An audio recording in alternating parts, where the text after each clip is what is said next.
Don't know.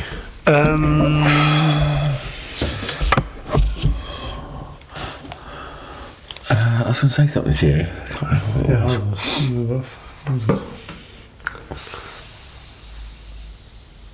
I can't fucking remember. Anyway. No, I can't. Fuck, what was it? Oh.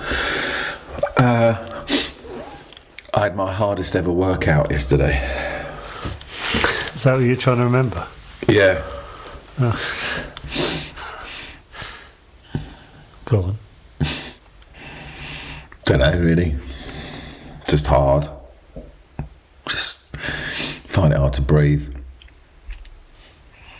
Do you feel good afterwards? I felt really good. I feel really good in the evening after I've done it. And I was like, God, if I do this for the next 6 months, year, I'm going to look super. How many times a week do you do it?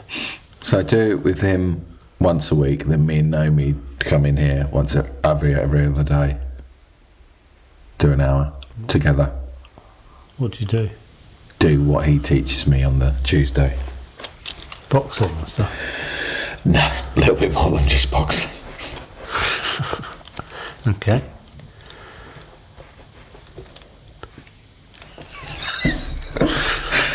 A little bit more than just boxing, but if you say Quads. so. Huh? Quads.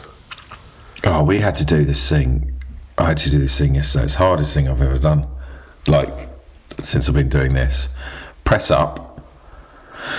One press up. Stand up. Knees can't touch the ground. So you're like in the plank position. One press up. Get up. Lift up medicine ball above your head. Down. One press up. Fucking hell. It's unbelievable.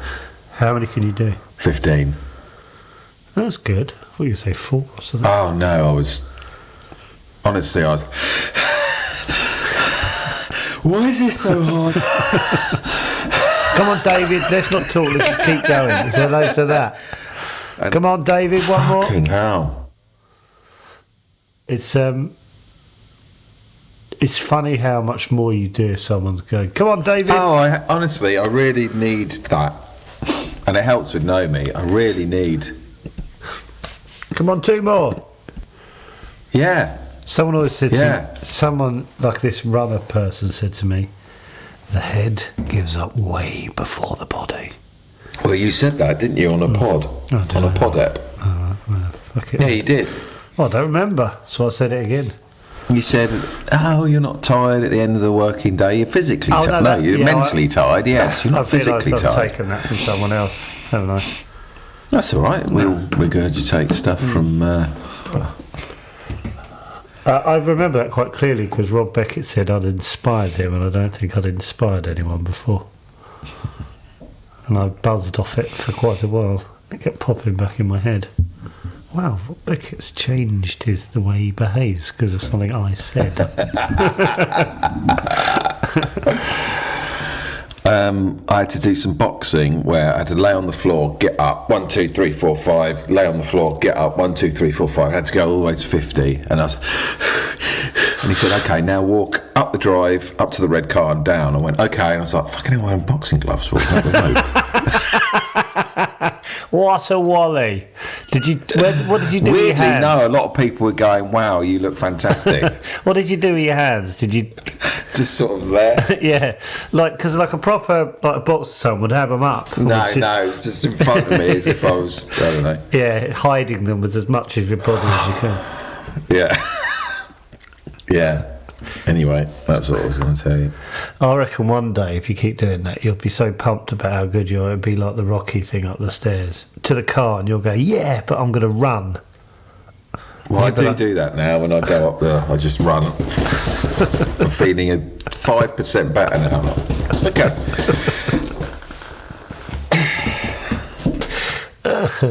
I've sort of not gone off exercise, but I find it really boring.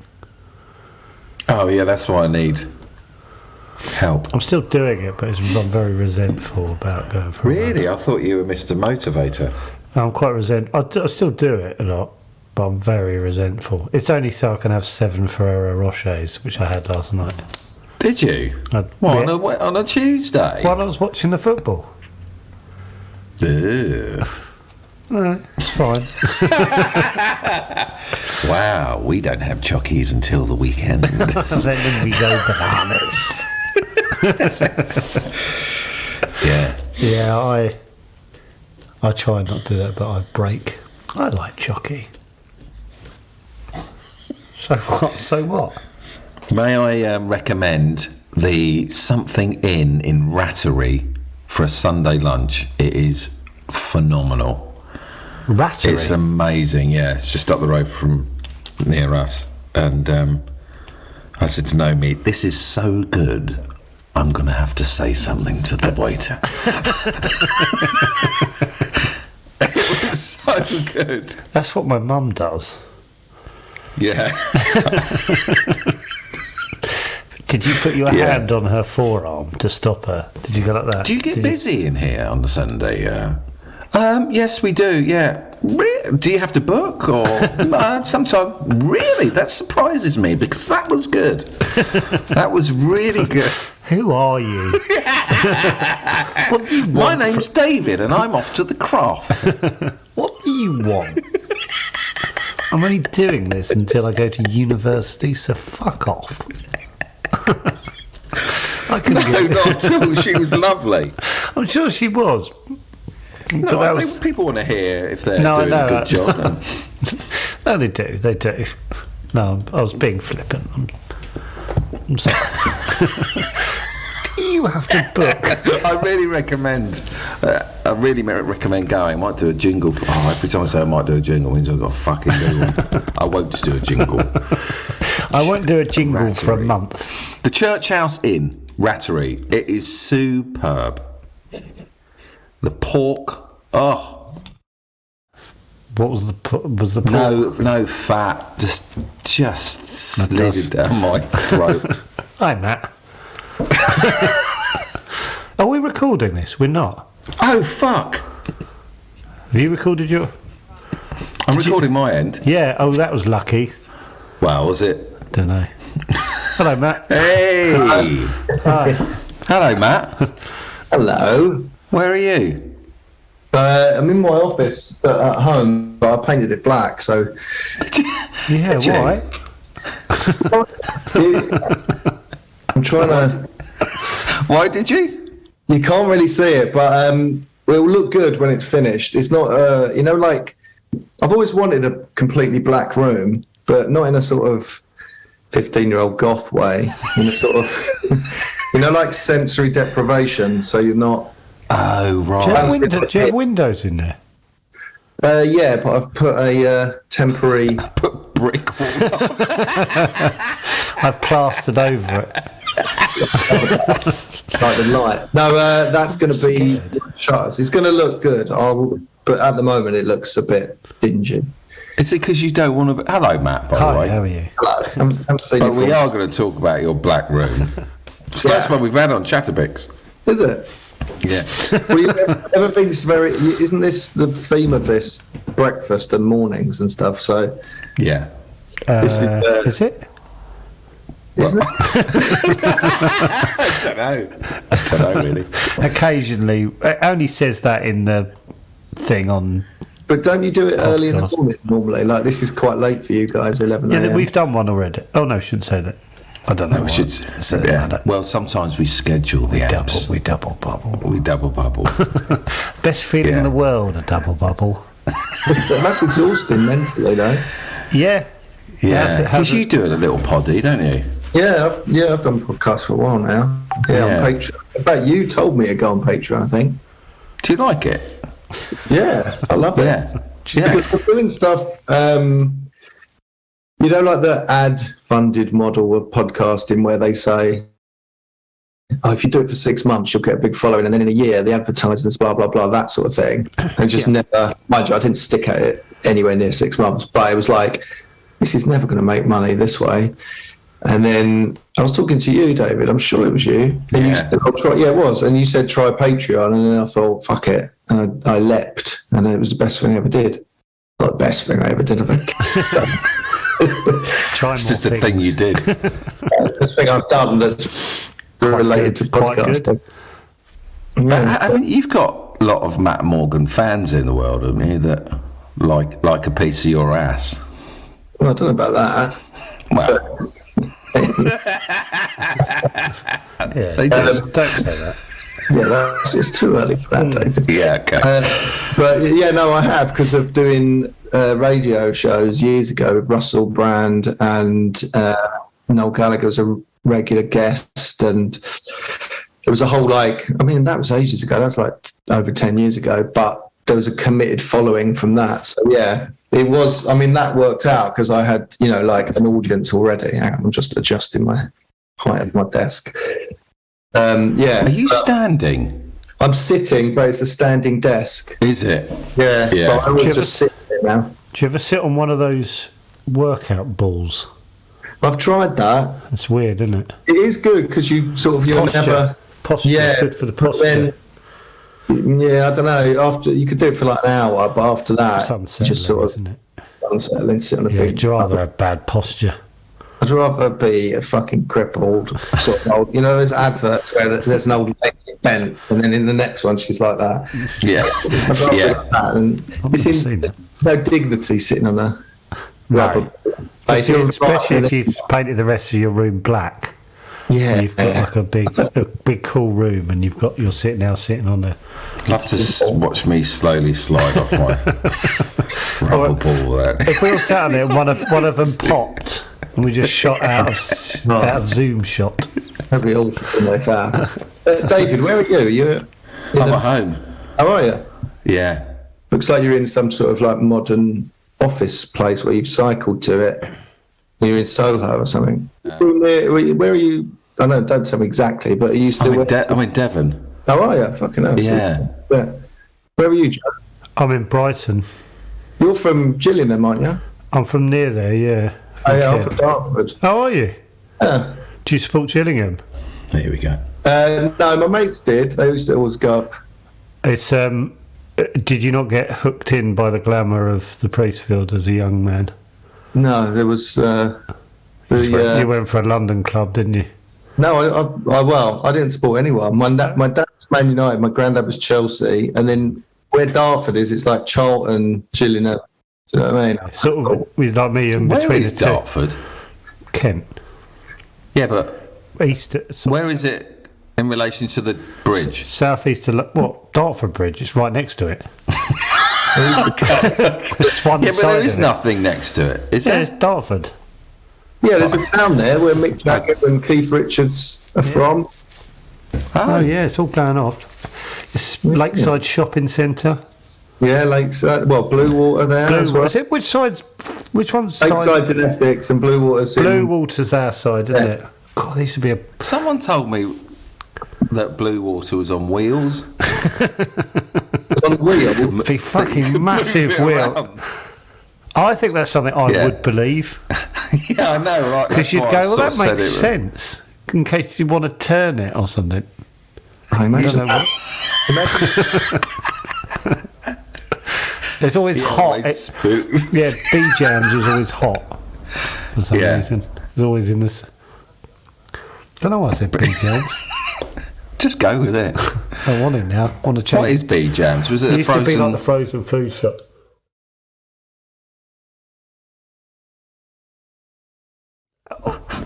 It's fine. It's pretty much in the middle of our pod level. Do you used to have Dartford had a swimming pool with a wave machine as well? I remember. Fantasies up by the. That's it. So there was the normal swimming pool where everyone learned to swim, and then there was this. I mean, talking about things being on wheels, Fantasies was this amazing. It was almost like a Simpsons episode of a like water park that it was completely unsafe, and it was Yeah, sinking. I was going to say that I remember the wave machine. I was quite small, and it felt way too frantic, the waves. And I just remember like everyone used to just hold on to the side for dear life because it'd go for about 30 seconds, didn't it? Yeah, the whole place was just dangerous, and the people who worked there were just like, because it was literally like a mile from my house, was just the scumbags who lived around me. But half of them couldn't even swim, and they were in. It was really badly run. I remember one of the jobs they had was holding a broom and just standing there letting people go. but they were just chatting up girls and stuff. And they go. Sorry, what do you mean they used to let people go with a broom? Down the aquazone. Oh, right. I thought you meant the weight machine. With a broom. With a broom, just stood there, because they're the cool kid, aren't they? They're like everyone's in a swimming costume, and they're just in like little shorts and a t-shirt and flip flop, holding a broom. Like the job of like if you work at a fair and you're in charge of the dodger, there's a sort of glamour to it, right? Yeah. But they'd have a broom and they'd just sort of lift up the broom and go, "Go on then," like that. So they weren't. I wonder how many of them are still doing it. In fantasy, Scott. I mean, unless that is a career that you can go, move on. Maybe move to Florida now with a really golden broom, just doing that. I reckon you'd take your broom with you, wouldn't you? The one you're most comfortable with. This broom, yeah. How old are you, Matt? 45. Sorry. How old are you, Joe? 47. Sorry.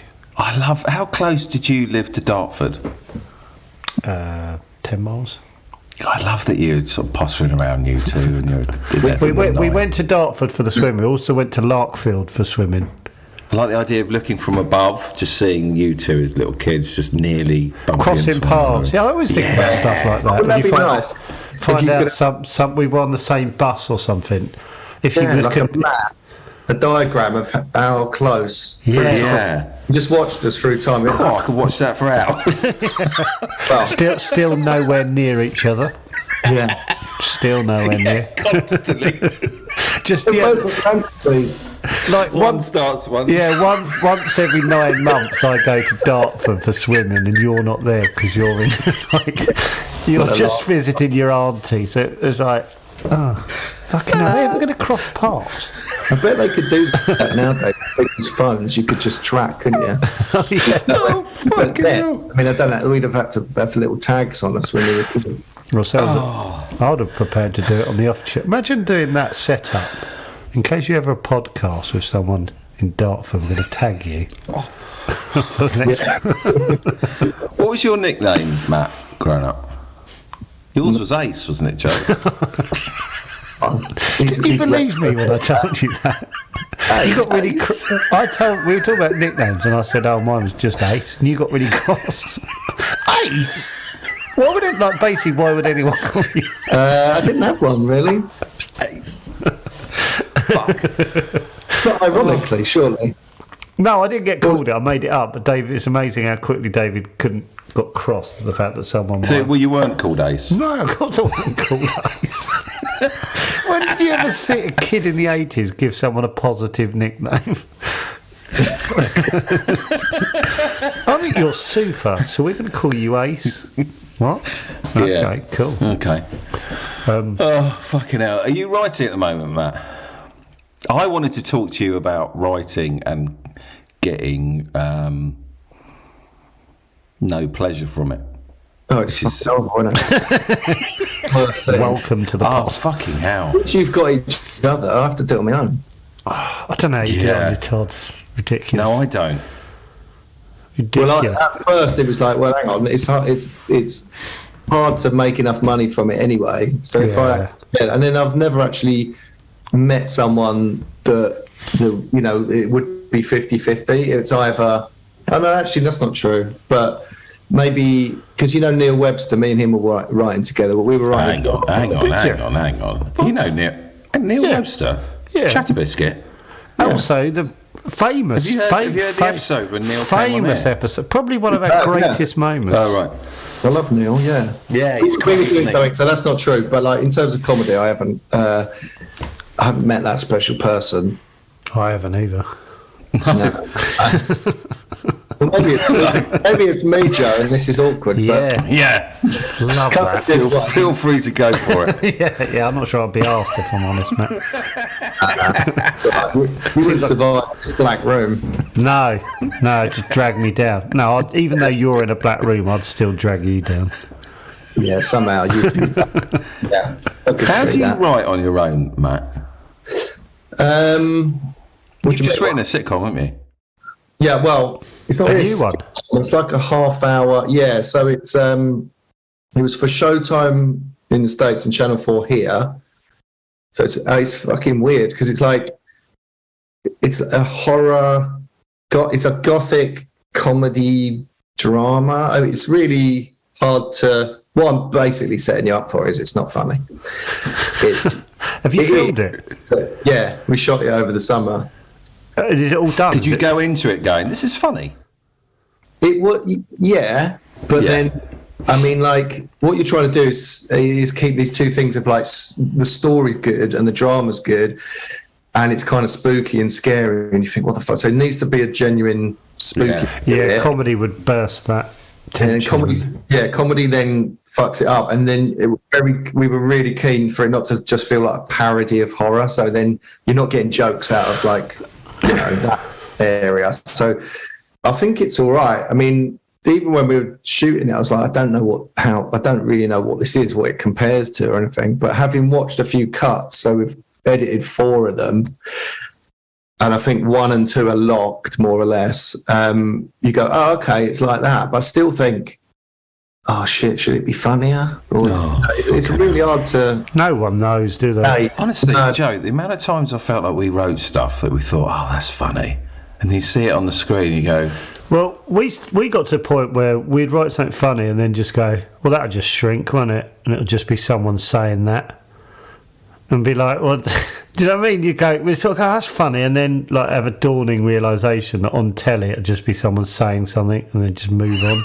And we've sat there for like an hour worrying about it, and then go, nah, they'll just be gone, and no one will. Oh, fuck it. I can see that. There's a lot of trauma here. So yeah. No, it's. I mean, like the thing is, I'm doing it because it was a bit of a nightmare.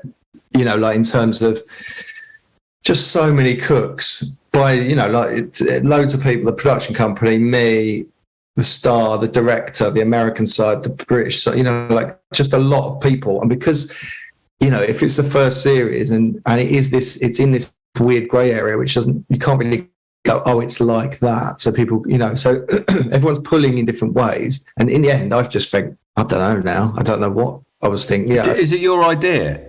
And then they got someone involved. 2 brothers, the production company made Fleabag and the Jack and Harry. Met them? Yeah, they did Missing, didn't they? Yes. Yeah, they wrote Missing. How did they write that? Comedy, because they were comedy writers. That's how I met them. I remember them coming to me going, this was years ago, going, oh shit, have you got any like comedy work going on? And I was like, not really. And they were sort of basically asking for some help, and I was unable to help them. And then a few, they said, oh, we're thinking maybe we might start writing drama. And I remember thinking, good luck. No chance. Oh, well played. 2 years later, multi-millionaire fucking, not 2. It was Jimmy, well, no, what's in this? McNeil. No. Jimmy Nail, was it? Jimmy Nail was Crocodile Shoes, right? Crocodile Shoes. No. Jimmy Nesbitt. Jimmy Nesbitt. James Nesbitt. James Nesbitt, and it was sort of Madeleine McCann, but a boy. Yeah. It was very gripping. I was very much. I seem to remember we were texting a lot about the Missing, Joe. and I think you said it's written by comedy. Writers, and maybe we could get exactly what I was going to say. You thought maybe we could do it, and then I remember definite text either one of us sent. Well, then you wouldn't have to make it funny. Surely that would be loads easier. We were just trying to find a way of making. Yeah, but then what happens is, in having done sort of a version of both, I've never done actual. I've never done drama that's actually got made. But like, you think, oh yeah, it doesn't have to be funny. That's a massive. Easy, sort of, step up in terms of ease. But then the story has to be so good. You have to have 8 characters. You got to track loads of stuff. And then you go, oh, fuck, let me just write a sitcom. It was easier. Right. I do remember following the sort of beats of Missing. And going, yeah, sort of going, and then going, fuck, now they've got a twist there again. And the amount of twists, so you get, they sort of working out the structure, you go, oh, they've led me down that path till then. Oh, but right, okay, shit. Didn't they write 2 sitcoms that didn't go anywhere?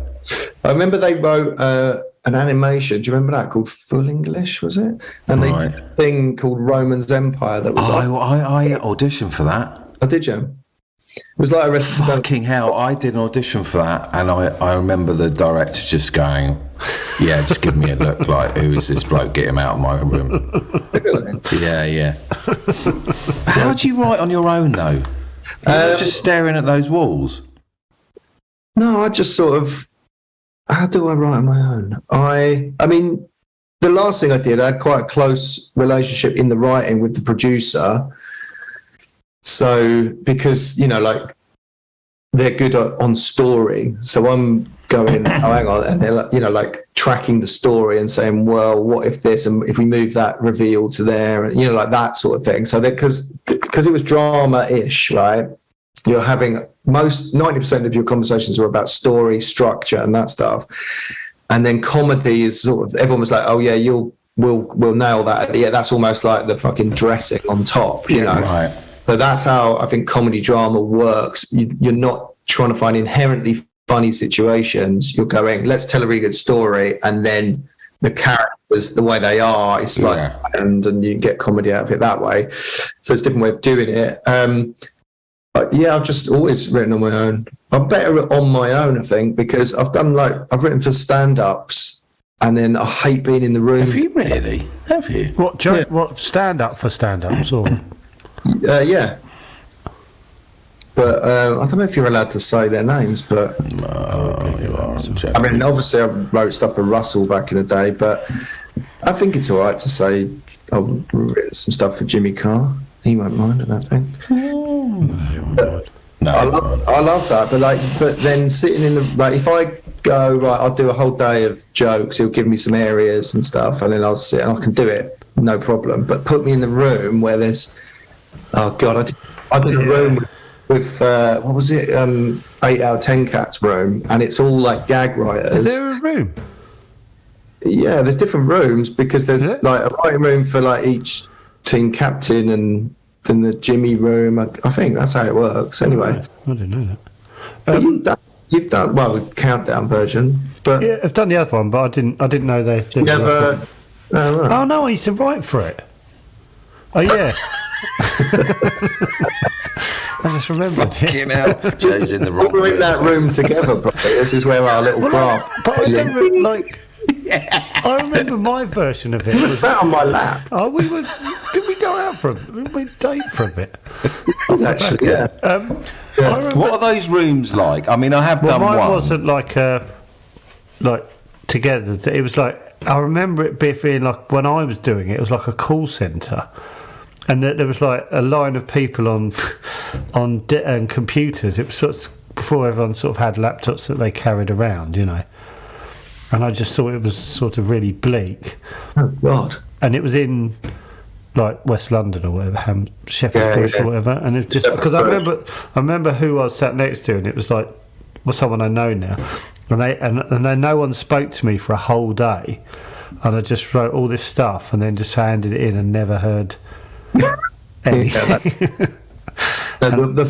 time I did it, so I've done it before where it's like it's conversational and someone's writing it down and you say, oh, what about this, and then you sort of start. Sure, that's all right though, isn't it? Better that's all right because you're just having a laugh in a room and someone's writing it down. But this one, there was a scribe who's writing everything down, and then they gave you a pile of like statistics, it was like 9 out of 10 cat owners, blah blah blah, and they would go around in a circle, and like they were fucking good at it, these guys who were like, I think they did do stand up themselves, but they were gag machines, right? So they'd just go around and then they go right, 9 out of 10 cat owners, well blah, blah, blah, and then they'd just say a joke, and then the bloke would write down, and it would come to me and I'd go is there something this? I was thinking, like, what if you... And then they're all looking at me like...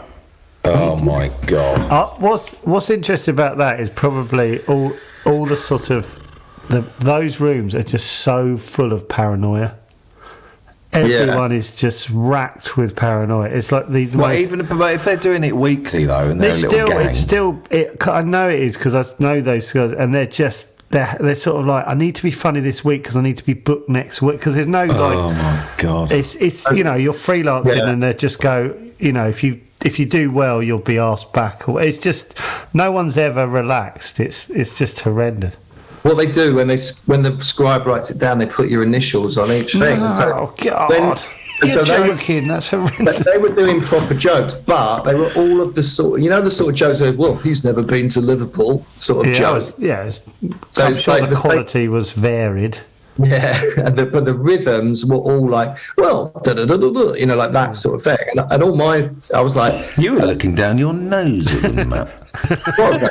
No, I was in awe of them. I was genuinely in awe of them, because I was like... Well, it sounds like you really should be. Anyway, God knows what that piece of paper looked like when it went to Jimmy, because it would have been like... me sort of going, is there something in the MM? Like, is there something in again from Matt? God, I can imagine I'd be that. Is there something in there? Yeah. But if we sat there chatting, we'd group, together, write a joke and go, oh yeah, what about, oh yeah, okay, and get it down. And whenever I've written stand-up stuff, they work it into their own words, or they take the core essence of it and work it out. But yeah, that was a weird day that I was never asked back to. Oh, God, I remember one I did was someone just someone who I didn't think was that funny just dominated. Really dominated, and it was just like really dominated the room. Yeah, so it was just like he just went quieter and quieter until the end. I just said, at the end of it, I said, "Can I just write some things at home and send them in?" And they were like, did you? Yeah, I said I couldn't do it again. It's just that's how I can do that. Get up, do it. So anyway, to answer the question, I think you sound the same, Joe. Like, it's easier to write on your own because it's not a social situation. It's just me and the thing, Yeah, and you can kind of go, I think that's funny, rather than selling it. It does go like that. I feel like when you're writing on your own, you go, is that funny? No, it's probably shit. Oh, well, I'm back to square one again. Yeah, but you can send it in to like the producer, got other people to go, not quite sure what you're going for there or whatever. And so but also the other thing is, if I write something, about 3 days later, I'm a different person. So when I read it, I go, what the fuck's that? Or, oh, that's good. It feels like if you have a bit of a gap, you get those fresh eyes where you're like, but also I've done it for so long now. I know, like, the mistakes I used to make were like, oh, I love that joke. I'm going to bend the whole scene round so I can have that joke. Yeah. And then you realise, but I think from doing this more drama-based show is really opened my eyes to going, well, no, this scene is about this, and that joke is just a joke that's just sitting in like a little island. It's not really bedded in. Yeah. So you have to go, put that joke back in the fucking box and think. And I always think as well, like, a joke, more or less 90% of the time, is a joke. It'll work in something else. Do you know what I mean? Like, you've got it. Oh, that's a good joke. I'll use that at some point somewhere and just remember it, or write it down and remember it, keep it. But it is a... How do you guys find sort of structuring, because the structure of sitcom, well, we usually nick a structure, don't we?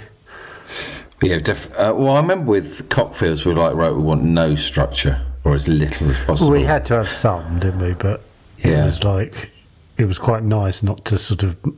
We kept sort of going... We just had morning, afternoon, evening. Yeah, what would happen in a day, basically? What would happen on the second day of I had a moment on set, Matt. Well, when it was at, should I say, whatever, it was on the Cockfields. I was at the monitor.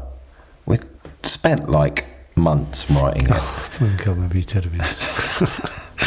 I was just watching them go through a scene. I was just like, this is so pointless. Why am I here? Why have I done all this work? Why have I made this make-believe world? Why don't I just go home? I've had enough. I've been there. Day two, that was. Yeah. And like things, I've done a lot of things where you turn. What baffles me about it is you go, this is just something I've just pulled out of my head, right? And you turn up and there's like 40 people. Oh, it's mental, isn't it? Yeah. A team of people have made something, and there's you know, like, and literally like made a prop to, and it's just like, you just think. Yeah, and you're thinking, I can't be asked to be bored of it. Well, when we made The Mimic, which we filmed in Bristol, I did 2 series of that, and it was all right, actually. It was sort of a sad, it was like, it was a sitcom, but it was sort of like Terry Ryan thing, wasn't it? Yeah. Yeah. I just used to, this is tragic to admit, but I got obsessed with buying Lord of the Rings miniatures, like Games Workshop miniatures, and like trying to collect them. So I was like on eBay all the time, because I was just like, this is too boring, I can't. I kept going in, whenever we were near like High Street, so I'd go to the charity shop and buy autobiographies, and I was like, flick through them for funny stuff, like Alan Sugar's one. And, do you know what I mean? I'm trapped in this situation where we've got to do this You've created over again. And on the first couple of takes, it's like, oh, Matt, is that, you know, there's some input that's valuable from me. And then after that, it's just like, I can't watch this again. I've got to get out of here. How do I get out of there? And so I just like go on my phone and be on eBay bidding on an orc. It was tragic. People probably thought I was looking at porn, because the way I was so ashamed of what I was doing. Where are they now? I sold them all. No. Actually, make a pretty penny off the back of it. Did actually, because I collected. It's all worth it then. It's worth writing that sitcom. Well, I stripped all the paint off them with a toothbrush and this stuff that I bought, and they looked all shiny again. I sold a lot of them to Newcastle. So another sitcom. They just got passed around from different people on set. He was working on a BBC Two show. He was having a terrible time. So you might want this orc, mate. Yeah. I love the idea of seeing you at the monitor painting them. Like, no, not looking at the monitor, just painting a little sword. Occasionally looking up. That's not what I meant. That's not what I meant. Yeah, no, I do that a lot. I sort of do it. I think, without sounding too negative, it is a kind of hell. I mean, right, when I was on the set, I did too negative. Well, no, it is though. It's a kind of hell. I think that's the most negative you can be. If you, no, there was a point on set where I over dramatically described this like to someone as like waving your toddler off. Oh no, not toddler. That doesn't make sense. Yeah, actually, toddler on their first day of like play school, and watching them like walk into the back of a fucking thrashing machine. Not to be too negative, because there are positives to that, because there'll be a cute little smile just before they were torn to pieces. But yeah, like that is the feeling of like, oh, this thing that was in my head that was mine, and this beautiful thing, and then oh, hang on, that's not what it looked like. And we then always say that, don't we? Whose quote was it that as soon as it leaves the Woody paint, Allen, yeah, it starts to get worse, basically. Because it's all in your head, and in your head it's this beautiful scene. Sometimes it gets better, doesn't it? Sometimes fucking hell, they make like some actors where you go, that wasn't even a joke, and they've made that. Yeah, that's true. Amazing. That's true. So there is. Yeah. I do think the key thing is the people you get around you, that you'll find that producer who just gets it and clicks things, and and I feel like it's about, the people the facilitators of it. Do you know what I mean? Like, so that is true. I mean, that's a strange quote from Woody Allen, who directs his own stuff, but I guess you still have to go, it's, like, we can't get that. We can't do that interior. It's raining. We got to make all that stuff that happens. Yeah. But when I was doing it, I do, that grass is always greener thing, where I'm like, why don't I just write a novel? Like, why don't I just write a book? And then you've only got, I don't know, a publisher person, someone from the publishing company going, can you, maybe this is a bit long, or, I don't know what the notes would be. But then whenever you do that, it's like when, say you knew someone who was like a novelist, and then they said to you, yeah, I'm thinking like fucking novels. I'm thinking of writing a sitcom. Your initial feeling would be, you've good fucking luck. You wouldn't want to. I imagine it's that, do you know what I mean? Like, it's always going to be horrible and hard. But I was thinking, is that, that chain of fucking people that in TV where you're it's got to go through so many variables. Like, would it be easier to write a novel? And then when you look, and then I bought, like How to Write a Novel book, which is probably the worst place to start because I'm no good novelist have ever just bought, like Novel Writing for Idiots sort of book. And you read, and then you think, oh God, I know. What perspectives it seeing the, and you get into like that, and then you think, oh God, and then you think like in a script you go, Kevin's bedroom, it's a bit of a mess, there's posters on the wall. But in a novel you go, like you've got to write a load of stuff. Yeah. I don't know. Nothing's easy. That's why I was thinking I'd love to drive a bus. Wouldn't you just want to drive people around on a bus? The only thing about that I wouldn't like is you're on the rails of the route of the bus. If it was a really cool bus company with go your own way. Pick people up. I always have a fantasy that I've got a job where I have to travel something around that's not very heavy by train. I don't know why it has to go by train.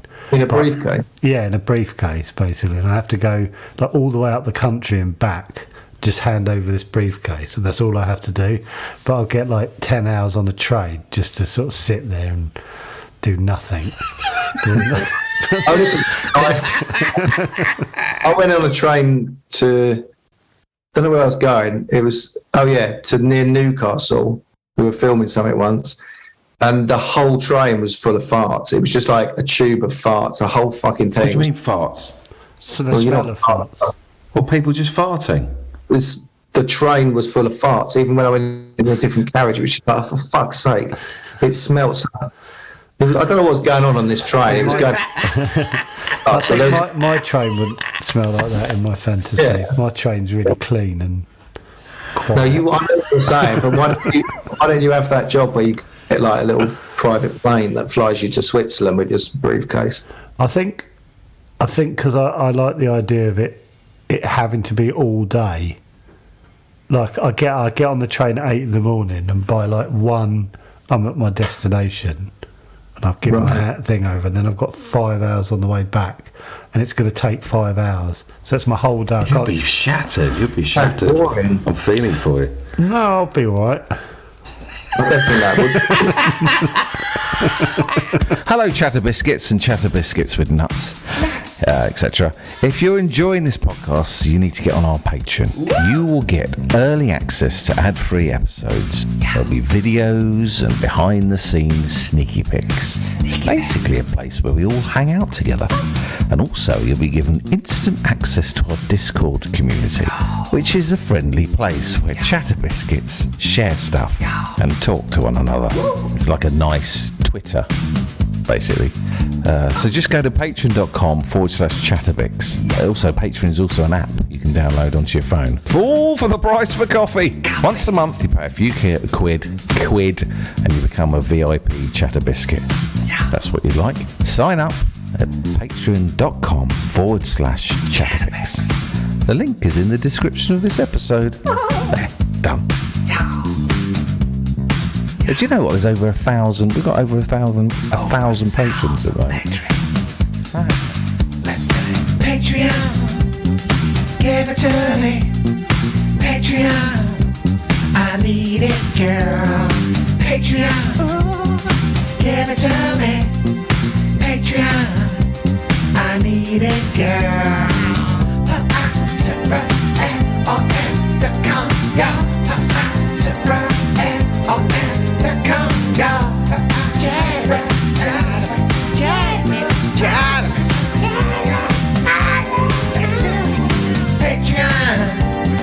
Give it to me.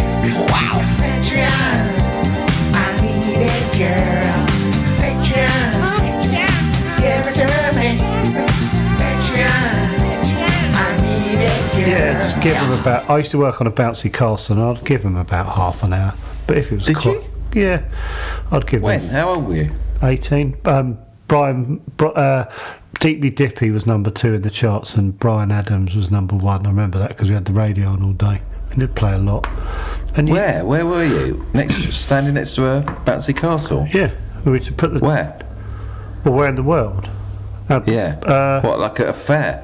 No, it's at a sports centre, outside a sports centre in the summer. Were you in charge of inflating it? Yeah, one bad thing Do you have a happened. broom? Didn't have a broom, but I when you said broom, I was like, I sort of knew I used to sort of put you, I'd say, go on, get, you know. What's it like 5-year-olds? Well, no, yeah, basically, but the one, we used to blow it up in the morning, and one time, and it was like a giraffe thing, so it had its legs and back was the sort of frame of it. Yeah, I know, yeah. Classic one. I had the Yeah. idea, because me and my mate Matt used to do it, and we had the idea that while it was flat, I'd sit on the neck of And ride it. and then it'd blow up and I would end up on top of it. That was the Yeah. idea. But it just folded in around me and got quite Right. scary, because How many injuries did you see? a couple of bee stings mainly, not much. No. Oh, I thought sort of collisions or No, there weren't that many. couple of bees. I thought you meant beast. You know, like in the army when they do a really hard like workout and they're forced to do like press ups and stuff. No actual bee stings. I remember a couple of kids getting stung because the bees would get stuck in the groove bit, and then Hazing rituals on there. yeah, and then the kids would sort of Oh, get do you their remember arms down, and the they'd- razor blades that they that put was on? nonsense, wasn't it? And down Was down, it? down the tube. Syringes in Yeah, train. no one Was ever- that nonsense? Yeah, Apparently. But when my memories of bouncy castles as a kid, right, were that moment where you're jumping and everything's bouncy, and then you land at slightly the wrong time and it's like concrete. yeah, Yeah. You sort Your of legs shudder, buckle. wouldn't you? Yeah. Yeah. Yeah. And then also the old kid's head in. Yeah. I'm surprised you didn't see more. No, maybe I did. I can't remember. I remember bee stings being a thing. Yeah, PTSD. I think, yeah, I know. Do you know what? Kids would come off crying, but I hadn't seen what had happened because I was just You were sat on there. a- sat on the deck. I sat on a deck chair. Were you? Yeah. What, an 18-year-old? Yeah, I had a deck chair next to That it. would annoy You me roll your now. trouser legs up and have a hanky on your head. I think I was in shorts. Yeah. And one of us had to do a popcorn machine occasionally, but that was. What sports centre was this? Can I Google it? It was in Sevenoaks. What was it called? White Oak. Oh, where's that? In Swanley. Sevenoaks Sports. I just want to see where you sat on a deck chair. It was in the car park by the swimming. Sevenoaks Leisure Centre? Yes, yeah. Red railings? Don't remember red railings. Very I might nice have painted too. them, David. True. In the car Very park nice. bit. Yeah, just sat there for one summer. It's quite a good job. It was a hot summer. That's good. Did you have I suppose the clientele were too young for you. That sounds bad. Yes, they were, Matt. What, to get I mean, on like- with? To have a laugh with? Well, no, you know, like the thing I was saying about like if you run the Dodgems, then you're like all the girls are like, oh, he's the guy who runs the Oh, Dodgems. yeah. But if you're Yeah, doing not that, about No, there was mums. There was occasional, oh, the mum. Yeah. Yeah. like babysitter. I had to recently, last summer, I had to go up. My daughter, so she's 6 now, so she was 5. Where you go up, it's a bouncy castle, but a huge slide. You know those ones, Yeah, right? yeah. And they go up the middle, and then there's 2 ways down. She got 6 goes, and she'd done 5 really fine. She was happy. She got up there. I think on the 5th one, she got a slight like friction burn on her elbow. Yeah. So she was freaking out doing this, and then I saw her, and then she started to have that thing where she just froze up there, and she was going like that, and it was like, oh, for fuck's sake. And I said to the bloke, "Oh, can I go up and get her?" And he went, "You're not allowed up there, mate. It's children only." I was like, "Okay, well, she's not coming down." He goes, "Well, I have to get her. If you're going up there, I have to get everyone else off the ride." And I had this like thing, and she was really screaming like that, and I was like, "For fuck's sake." So I had to go up there, and there was a bit of a crowd forming because she was having such a tantrum, and there was like people waiting to go on to it, right? And there was a backlog then. So I had to take my shoes off and go up there, and I felt, when I was doing it, I was thinking, what is she fucking going on about? Oh, for fuck's sake. And then, honestly, 2 steps up it, I started to feel like, oh, I don't like this. Because it didn't feel inflated enough. Right. Yeah. and it's got, and you're sort of going up this wobbly bouncy thing, and then you got to the top, and I had to. You've both got kids, haven't you? Like, I had to like. She was like screaming and fighting, but I was like, well, I can't get down the ladder way. We've got to slide down. Well, you went down the slide. You slide down. No way to not do it. So, but I had to. But it's also nice that you got to slide, right? A little bit. Well, I don't know. Well, I held on to her, and I sort of like made sure her arms and legs were, like wrapped in, and then I sort of. Were people looking at you? Yeah, people were looking at me. Good feeling, not bad. Like, it was a bad thing, and we went down it way too fast. I came off it, like there was a lurch in your stomach sort of feeling of like, whoa, too fast. Like shot off the end, went off the little yoga mat off the gravel. No dignity, she was screaming. It was just not a good look. But where was this? It was in Herne Bay. It was just on the seafront, and it's just like like £2 for 6 goes or whatever sort of thing. But like, my point was, like if you go to a, don't need a point on this. It's fine. It's all about structure. Yeah, true. Yeah, callback time. If you go to a theme park, everything feels like it's been built and checked, and there's health and safety procedures, and there's like tests and stuff. And then as soon as you go off in the sort of dodgems and bears and that stuff, you just think, who's fucking checking this? No one. Him when he's 18. 18 on the This deck guy. check. This guy. Yankee head. But, it's frightening once you've been someone who's been involved. Once you see behind the curtains. You go, holy mackerel. The Bouncy Castle. Yeah, we're not the most diligent. what was the job interview like? Was it just like? It was very much mates already in there. Do you want to come and work on a bouncy castle? Where? It's in Sevenoaks. Mum, can you drive in? Yeah, all right. That was the interview. Never actually had an interview. I always think like, when you see like teenagers hanging out in parks and they hang out on the slides and the swings and that sort of area because they're still got one foot in childhood. And like, because if you were like 25 and you were drinking in the park, which we've all done, you wouldn't go and sit on the swings and the slides. You think, I know exactly what you mean. This sort of, you're too old, but you still sort of like it. Still kid, really, aren't you? Yeah. So when you were there, did you have a sort of hankering to? Yeah, do you know what I did, but I was at that age where you sort of, when you get to a certain age, you sort of don't care that you still have those feelings of being like, you sort of go, oh, being kid's fun, because you've sort of gone through a bit of adults. You sort of go, oh, actually, I've done enough adult stuff that I appreciate. But when you're 18, you sort of want to look like you've moved on. So it was all the hankering was going on, but not for the castle. Couldn't admit it. But I never went on it. And if I had to go on occasionally, I had to sort of pretend it was a chore. But I'd be going dong dong dong dong.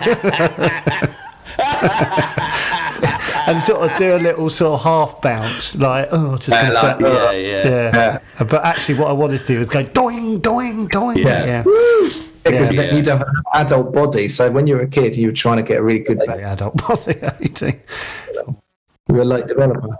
You should go to Siam Park in Tenerife, Matt. You've got children. I mean, how old are you? You've obviously got children. Just have a big story about one of them. No, David, I haven't. The bounce slide ended really badly. 10 and 6. Go to Siam Park. What's good about Siam Park? It's got I think it's got the tallest water slide in Europe. Really? And it's really good.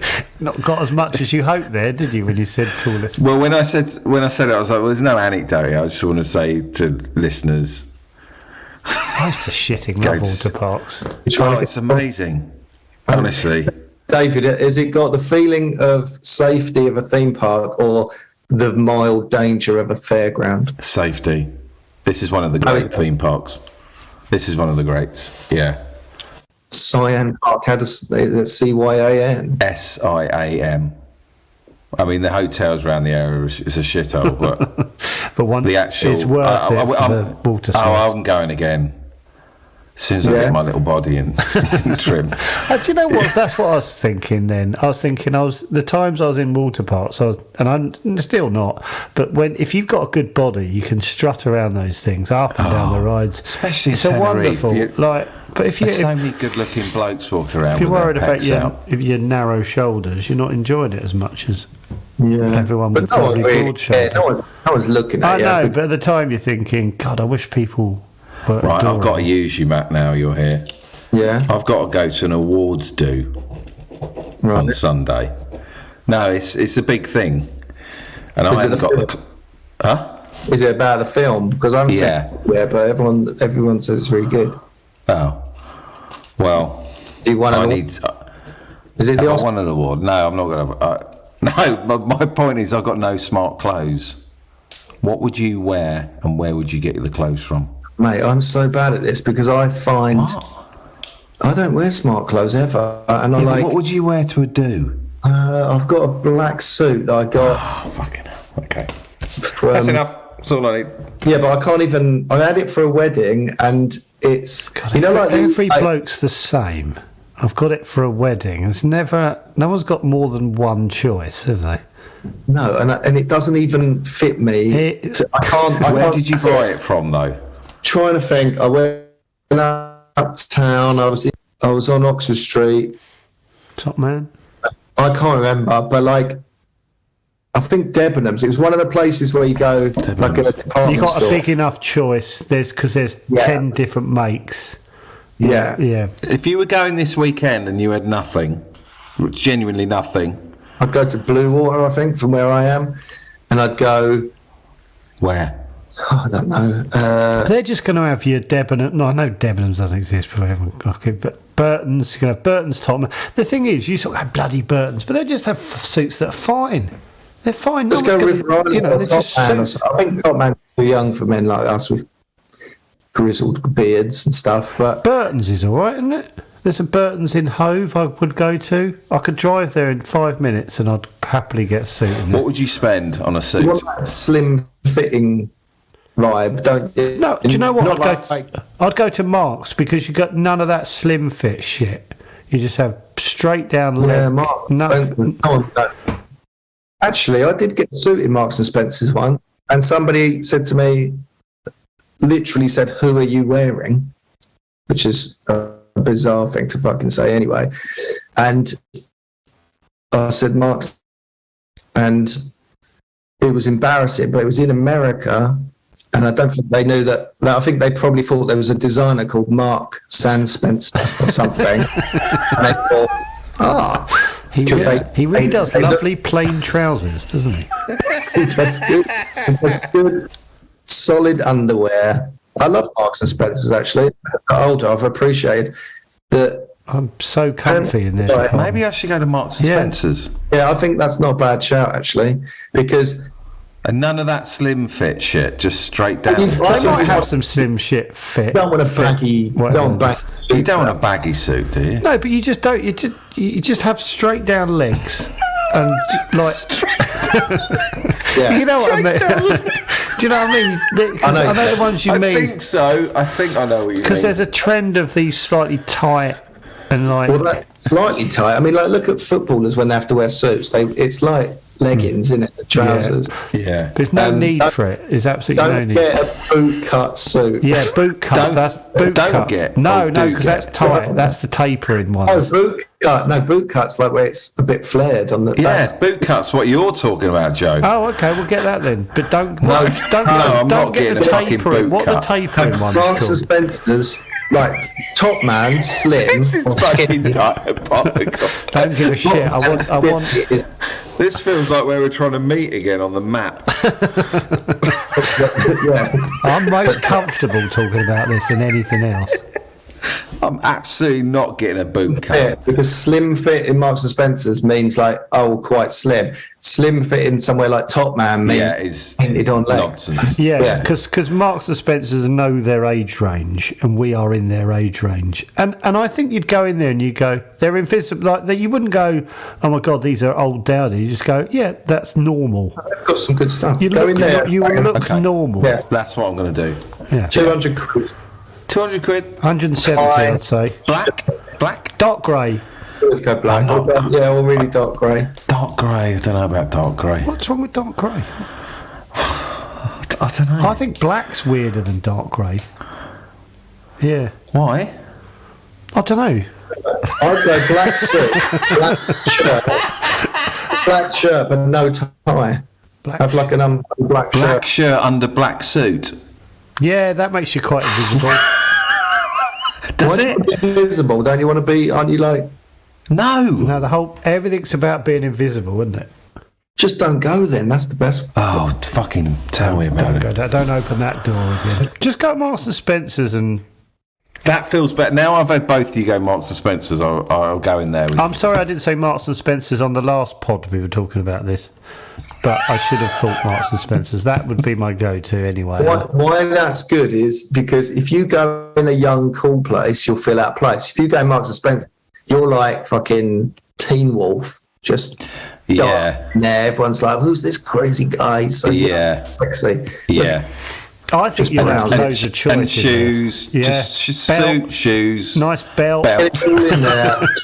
Even get Get it your all in there. Yeah. And you'll, Okay. you'll walk out with like 3 bags and you'll be like... That's going to be such an angry Saturday afternoon. Don't do it on a Saturday afternoon. Don't go Saturday afternoon. Why? It's busy, isn't it? Go on a Friday, like 2 o'clock on a Friday afternoon. When people are still at work. I can't. I've got to go with Naomi so she can help me. Yeah, that's true. You do. Just go I can't there go on and my own. send her pictures. What's Well, that? Can't you just do it on your own? But I feel too. Yeah, no, look, but what Matt's saying is Google it first so you've got an idea. So narrow it down with Naomi and say she said... Because what would That's happen nice. with me, I'd sort of look at 3 or 4 and Petra go, no, not that. That's what I mean. And so she'll narrow it down for you and you'll have... And then... You'll get a little pep too. Like whatever feels most comfortable when it's on. So one Do between. you know what? I'm looking at some lovely ones now at Marks and Spencer's by Mark Entwistle. Mr. Entwistle. The original There we Mark go. of Marks and Fucking Spencer's. hell, I still feel like a cock wearing that, but anyway. Well, you won't Okay. because you're in the. I was trying to explain to him. You're in an environment where you look more of a cock if you're not wearing a suit Yeah, yeah. because everyone's wearing. I like woolen suits. Is that no, bad? don't do that. That's weird. Too much? It's a bit thick, isn't it? I remember thick. Vic Reeves wears wool suits, doesn't he? I do like them. I'll wear one then. You get a linen one and it looks all crinkly, but it's cool. But I'd just go for a normal. I would stay away from all of this. I'd just get a nice mid-range. They're really cheap. Well, 170, I reckon. Jacket. Yeah, and they're shirt. well cheap. I know most Marks and Spencers. You're not paying 200 for Okay, all right. Okay. I feel And you better. get a nice pair of shoes for about 35, 40 in there. A belt. I've for, got shoes. Belt for I've got 18. shoes. Belts will be 18 quid. Whole thing will be under 200. And you'll never have Yep. to have this conversation again. But go to a big. If you've got a big Marks and Spencer's, not one where you've got half the. You need the whole range there. That's You want a true. big one. You want one where the whole bottom floor is the food hall. And then there's... Yeah. Yeah, it looks amazing. Yeah, treat yourself to some samosas or something. Okay. I always do. When I go in Okay. there, I go, I'm gonna buy myself some little bits. Okay. That's sorted. And maybe just spoil yourself, get yourself a jumper or something. Yeah. For just as a treat for being Fucking such a hell, good does boy. why I do all this. Really stresses me out. How old are you, David? 48. Oh, yeah, right. Do you remember when we nearly worked together? How did I meet you, actually?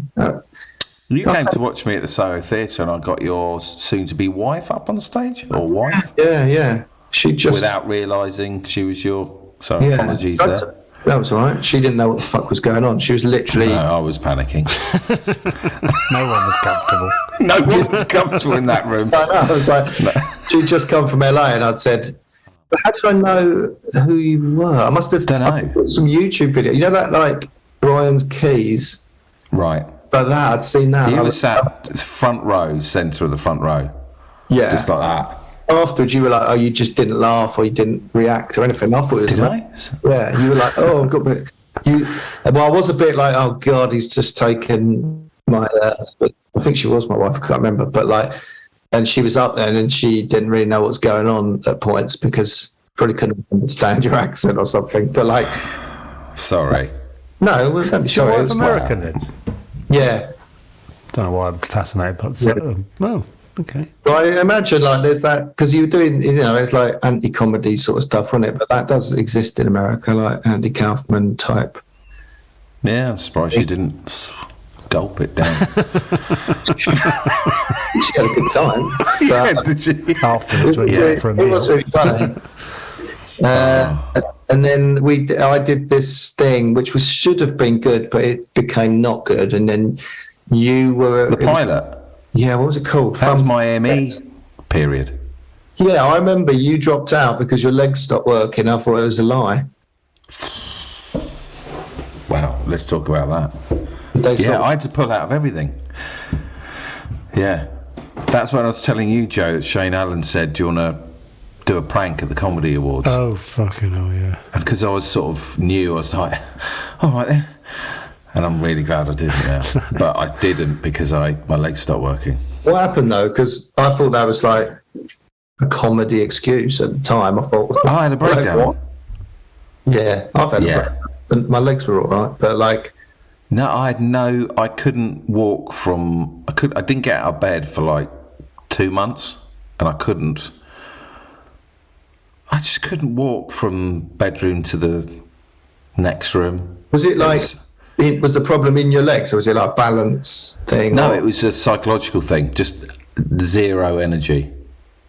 So it's like completely empty, and I also had like my extremities were just loads of tingling, and I couldn't handle noise, and oh my god. What was it? What, you said ME, but wasn't that like MS or something?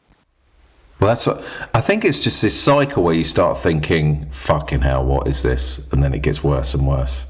But it took 5 months. Yeah, but that was another thing. I thought I got all this work booked in, and then you have to let people down, and you go, "Well, can't do it. Can't get out of bed." You dodged the Yeah. bullet, really. But Yeah, but it was a pilot, wasn't it? it was a pilot, and then Was it Vic Reeves? Rhys Darby ended up doing that part. Oh, He just yeah. got bigger and bigger and broader, and like, so it was Asher Taller's company, Shane Allen, and it was. I'd meant it to be like single camera, like sort of. Had you? It became a studio sitcom. A studio sitcom because IT Crowd was ending, and they were like, "Oh, this is." And Ash had done IT Crowd. Shane, he's a big fan of studio sitcoms, so I just sort of trusted everyone, and then. Like Vic Reeves being involved, Rhys Darby, I just sort of thought, fuck it, I don't know. I'm out of my depth here anyway, so I'll just see what happens. And it just got bigger and bigger and broader. And And it had Jack from Cemetery Junction, didn't it? Yeah, Jack, yeah. So how was it when you recorded that? Did you have an audience? yeah. Fuck. I don't know if it's true, but I suspected that it was the reason that Jim wanted to do studio sitcom and ended up doing because I don't think he'd ever done it, and he really liked it because it was like, What, you think they did House of Fools off the back of that? I think maybe he put the idea into his head. Yeah. Maybe, I don't know, but like he'd never done it, and he kept saying, "Oh, I like this. This is quite good fun." Because what he liked about it was it's not a shoot. You write it. You rehearse it, you shoot it. All done in one night, basically, isn't it? Yeah, and you do. I think they can do a few in a week, don't they? So like you get the series in the can quick, and you're not on location. You don't fucking do It's all in multiple one takes. place, basically, isn't it? Apart from Yeah, so I think as a format, it might have, maybe not. Maybe I'm sure he's. How did it go down on the night? it was all right on the night, but then when I watched it on telly, I was just like, oh God. Or when So what happens? Well, what happens is, I think the art of making a studio sitcom, you know, like when you think about Only Fools and Horses, you don't really think there's an audience there. It's in a studio, do you? You sort of think, I don't know, just it all blends together as one thing, and you feel like it's a sitcom and you're just watching a show, and I don't know, it just is effortlessly like Partridge, isn't it? You sort of go, yeah, oh, right. yeah. That first series of Partridge in the Hotel, Yeah.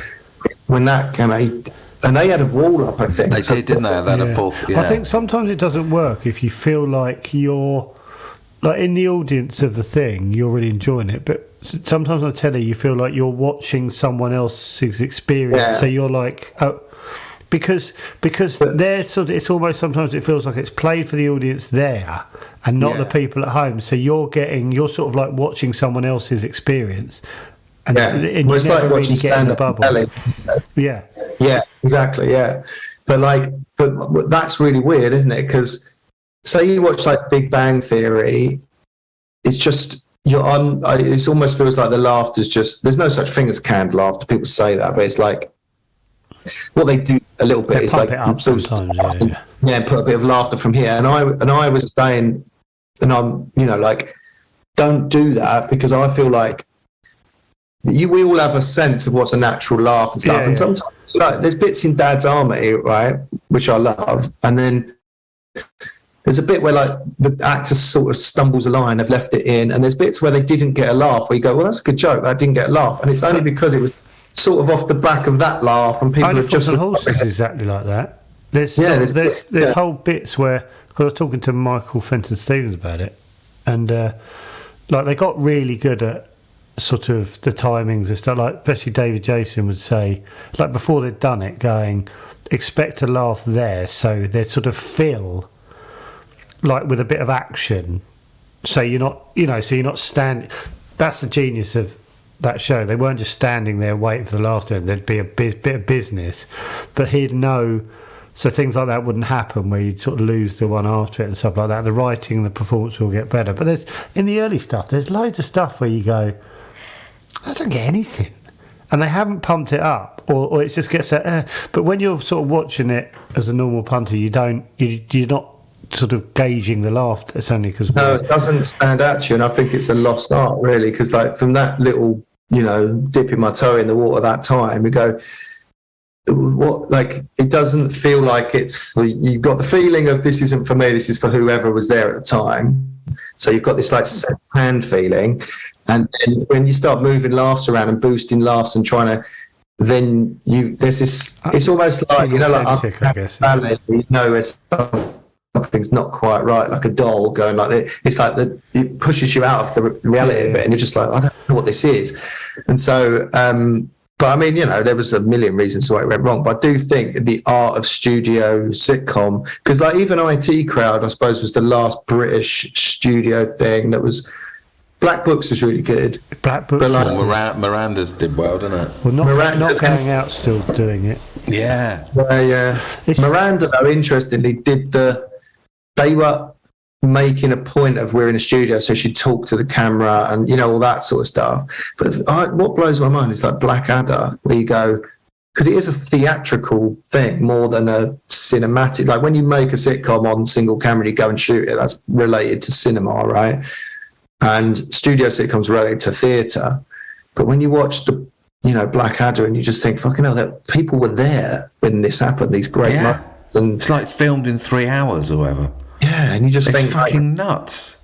Stephen That's Fry. what I think of 40 Towers. Like all that episode was filmed in like 2.5 hours, and it's incredible. When you hear the thing about, do you hear the thing about Friends, where the records would, the American Friends would go on for like 8 and 9 hours sometimes, and they would be, because they would they'd do a scene or something, and they'd have to go and like the end didn't work, or a bit didn't work, and then the writers would go into a room, spend like half an hour while the audience just sat there waiting, and then they'd redo the scene. So they'd write something, the actors would relearn it, which obviously takes some time as well, and then they'd reshoot it, so they'd be still filming at 4 in the morning or so. That's fucking torture. God. But I guess they'd move the audience. They'd probably have people queuing up. They just go, "Well, you've had your 2 hours," or like, yeah, I get you. Well, they you'd need have to. get the energy. You don't want people who sat there for 7 hours. I think trying to laugh. And same with Cheers as well. When you watch I Cheers, watched the Cheers yesterday. Weirdly, oh, it's so much like unless it's filmed in front of a live studio audience. They said at the top, you have no idea. You have no idea. It's fucking. no. It's weird that that's been sort of lost as a. I think Because you have so many like if you fail on a single camera, it's just a bit like, oh, it's a shame. But if you fail on a studio, you get like 1 star, don't you? It's like that is utter shit, and you go, well, because it's just you either get bigger success or bigger failure. So people are scared of I it. do think that comedy, like drama, someone will go, "Oh yeah, watch it." It gets going like episode 3, and all that sort of stuff. And you go, "Well, so I've got 2 hours done," and then on the 3rd hour, it starts to make sense and be good, right? And that's what people will tolerate in drama. In comedy, no one's ever gone, "Yeah, watch the first 2 or 3, and then the episode 4." It really starts to get funny. It's like Yeah, and it has to as well, doesn't it? Yeah, And you it's have to like- watch those. Yeah. Well, even Only Fools and Horses, or Blackadder, the first series of that was fucking. Well, Only Fools and Horses nearly got cancelled, didn't it? Out of the first series. Yeah. And So, yeah. but when you watch the difference between Blackadder and Only Fools and Horses, when you watch Only Fools and Horses back, it's still really good. Yeah. Like, even though it didn't have the ratings, you can sort of watch it back. It could be series 4. Yeah. Whereas Yeah. Blackadder, the first one, you go, what the fuck is that? So when you Compared to did the- yours, Matt, at what point were you not happy with it? When you went in the edit? I think I was not happy. Like, this is like, there's been a recurring theme through my writing career of like that thing of watching the toddler walk into the threshing machine, where you sort of go, and I think it's everything has to. I can see like why people like Ricky Gervais just control everything, because you go like, you can't control this thing from your perception, your conception into it being, a thing.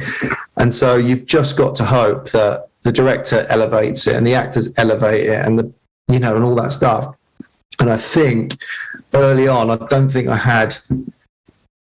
know if it's like personality type, like some people go, you've got to be a bit of a cunt, right? I don't know if you're allowed to swear on this, but Well, you said it now. I've said it. That's just hanging there now, isn't it?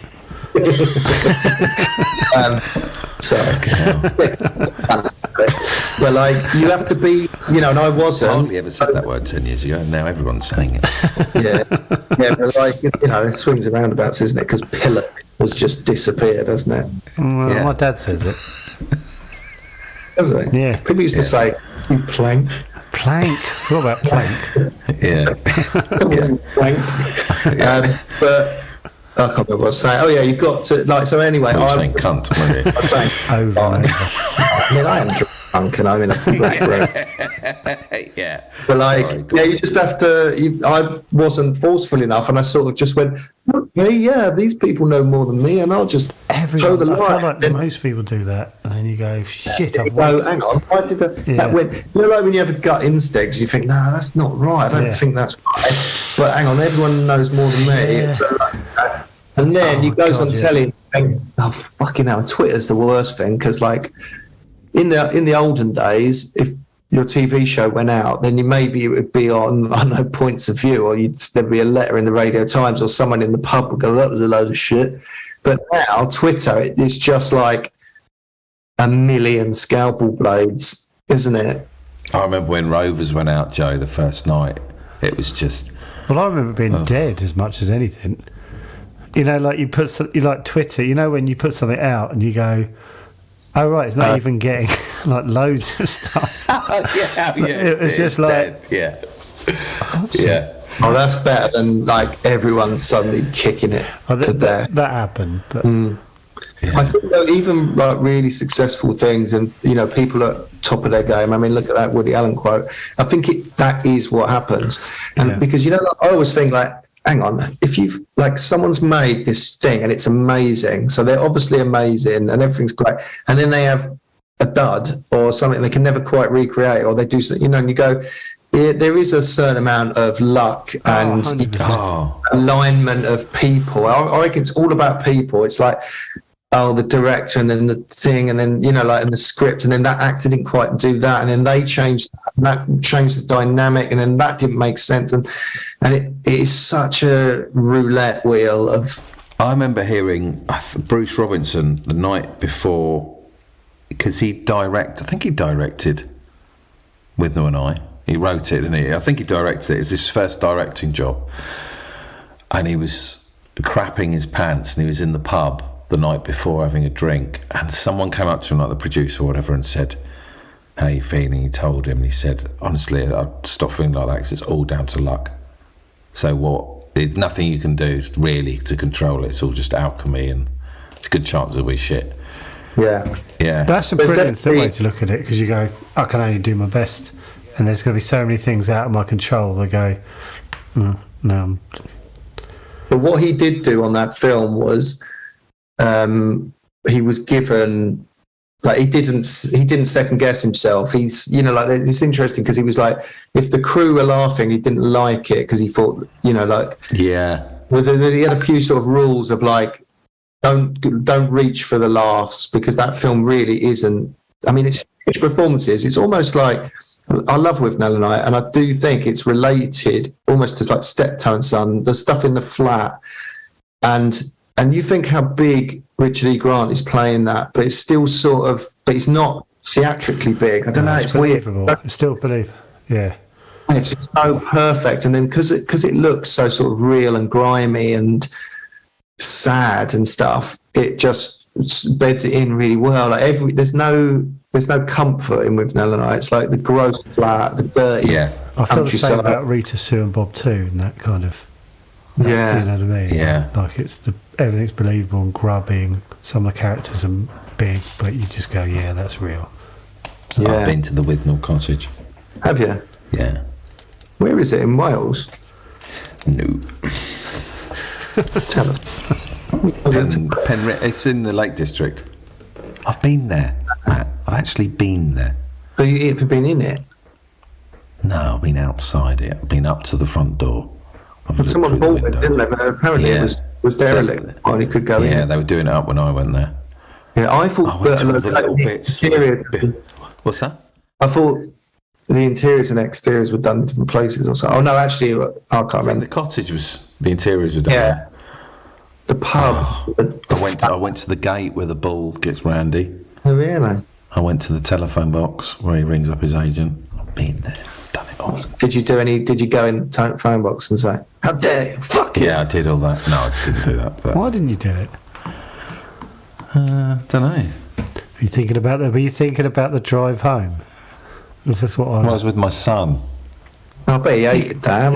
He was like 11 and couldn't give a shit. A film that my dad likes, and now we're just being dragged around a phone box at a gate. This is the gate, son. Yeah, because it could mean, like, it could be anything, couldn't it? It could be this. Oh, he might look back and go, "Thank you for that experience, Dad." When he watches a 70-year-old film when he's older. I'd like to do the Holy Grail. Nah, crap. Right. Where's that castle? Is that Two castles in Scotland. Oh, is it? The one at the end, because one of them is a model, it's only a model. I can't remember much about the Holy Grail. You're talking to the film location dude. Oh, yeah. Me. Is that where you are now? You look like one with your baseball cap. I'd love it. I've been to the first church and 4 weddings and a funeral. Oh, you sad fucker. I've been to the cul-de-sac in Everton Crescent Circles. I think that's it, actually. Have I told you about the film locations guy I used to work with? I used to have this office job, and this guy was a film. He basically was working in our office, and he'd got a job as a film locations organizer, and he basically was working in his office, but just did this.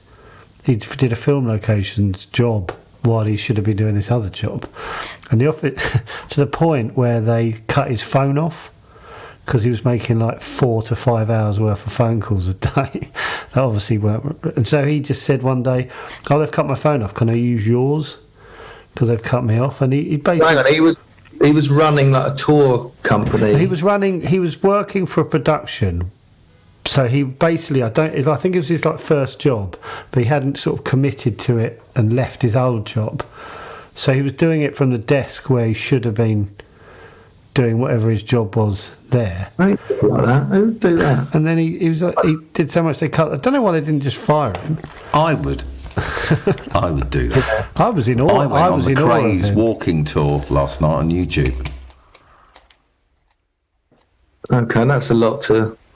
He went on the Craze walking tour out in East London on YouTube. On live. No, I found an old one. You just walked. Someone filmed them doing themselves. You can't say I went. You just say I watched on YouTube. The Craze. I went. That's like saying I went on Only Fools and Horses. I didn't go on Only Fools and Horses. At the full floor in their flat and watched this whole thing play out. I get so excited about shit like that. I was trying to find Why the the Craze though? Why did you want to see where the Craze were? Because I'm all about Charlie Breaker at the moment. Oh, okay. We met a gangster. No, you don't say a villain. Who worked for the Richardsons. So I was looking at, I was, the Craze house had been knocked down, so that's... Yeah. I don't think I'm going to go to this clip at the moment. What? I haven't sold me the clip yet. The Blind Beggar? The pub where they were... So Jack, you ever been there? You ever been in there? Not on YouTube, I haven't. You've watched I've been in there and there's a bullet hole. Where's the one with the bullet hole in the wall? Yeah, Blind Beggar. Yeah, George Cornell. Corner of the bar. Not on bloody YouTube. Have you actually been in there? Yeah. Fuck. There's Biltfields Market. Blind Beggar. Or there's the two pubs, isn't there? You know the last woman to be hanged? She shot someone outside a pub in Hampstead, and they've still got the bullet hole thing. Really? Can't remember the name. What was her name? I can't remember. We had to learn about that at primary school. I remember being taught about it, but they. It's just fascinating. I was just thinking about the Craze. They told me that they every 10 years or so they re-drill a hole. No. Yeah. Why? Because it just like I don't know they. It's not like an hole. I don't know why. It just said I think they drilled that one because I don't know which one. Because it all sort of rots and everything, so they just go, "Oh, we'll make the hole. We'll make the hole there now." Bigger, a really big hole. Yeah. So it's just where the brick crumbles around it. It doesn't look like a hole anymore. I like that though. A healing wall. Yeah. I looked at places where Kenneth Williams had lived. Oh yeah. Went round YouTube and did that. We like to end our podcast with a really dreary couple of stories. Have you read Kenneth Williams' diaries? No, but I was thinking about them when I was looking at the video. You got to read the diaries. If you watch, I haven't got time. Places now, you'd like it. On YouTube. Who was like remember the little Charles Hawtrey, that guy? Yeah. There's a video of him being interviewed. He was a tragic He drank a lot, didn't he? I think. I think. Yeah. That's why he stopped being in the films. I looked for the Carry On camping filming locations to see where that field was. I think it's just round. What do you think? What is the? I just like knowing that something special happened on this spot. I was hoping that would happen with Rovers, that people would pilgrimage to the football ground. I'm sure someone's done it. But that's like psychogeography or whatever, that Will Self sort of thing. It talks like imprints of meaning on places and stuff. Don't know, maybe that. I'm just trying to work out what you find. It's something about entering a fantasy world, Matt. But on a really mundane level, because none of the exciting stuff there anymore. Yeah, but I can understand it when people go to like, really being judged. Star Wars stuff.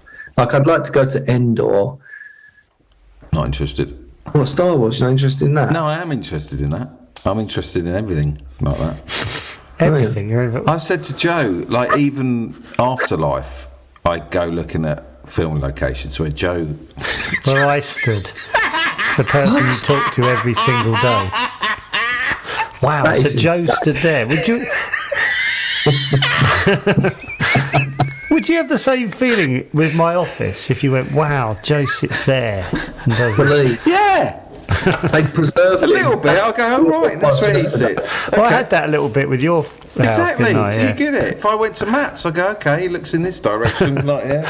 It's quite weird when I saw the stuff that I don't see through the camera. Like David's got pictures there, a couple of paintings of his kids there, and Yeah, and I'd love to look at the wall behind your... Show us now, Joe. do it now. There you go. So There you go. I'd travel to there's see a that. map of canals of Britain. Oh, Matt's sort of having a look. Yeah, As if this he's is not interested. fascinating. There's my World Cup shot. The World Cup doesn't feel like the World Cup song, does it? No, Are you- I'm sort of getting into it a bit more now. yeah. I feel a bit like I just go, oh yeah, the World Cup song. Normally, I'm not a football fan, but I like the Euros and the World Cup because it's contained. But normally, I'd be right into it, watching all the matches, and I just but we've realised though, because we haven't had the build up. Because football ends, season ends, and then you go, oh, and there's lots of build up for 2-3 weeks, and then you go, we're in, and now it's just like everyone was playing on the Saturday, and the first game was on the Sunday. Yeah. And you're like, do what? you think that it's the weather, like the time of year as well? Like, because I feel like the summer, Yeah, it's warm joyous, outside. more joyous, yeah. It's more like winter World Cup just seems weird. I was weirdly sort of thought it might be cool because it's sort of like a run into Christmas. I thought Yeah. but I felt a bit flat about it. Like especially the first game. I'm sort of in, but the first sort of games I was like, what? Just felt like a load of friendlies. I was watching loads of sort of. Yeah. I'm in now. Oh, I'm in now, in. but the first few games I was like, I need to finish off fill my what? charting actually. What are we talking about again? Right. Thank you, Matt, Yeah, for coming on. thanks, Matt. Thanks, guys. It's nice to meet Joe. Yeah, and you. If you had a nice time. Yeah, I Finally did. bumped into one another. Yeah. Yeah, finally. Could you come back on when your office is finished? Yeah, I will actually. I'll move the laptop around and show Do you a little everything. tour of your office. Yeah. Brilliant. Oh, we could come we round. can come over. Oh, sorry, you're breaking that up. Cheers, Matt. Lovely to meet you. Cheers, Matt. Thank you, mate. Thanks. Take Thanks, care. mate. Bye-bye. Cheers. Bye. Bye.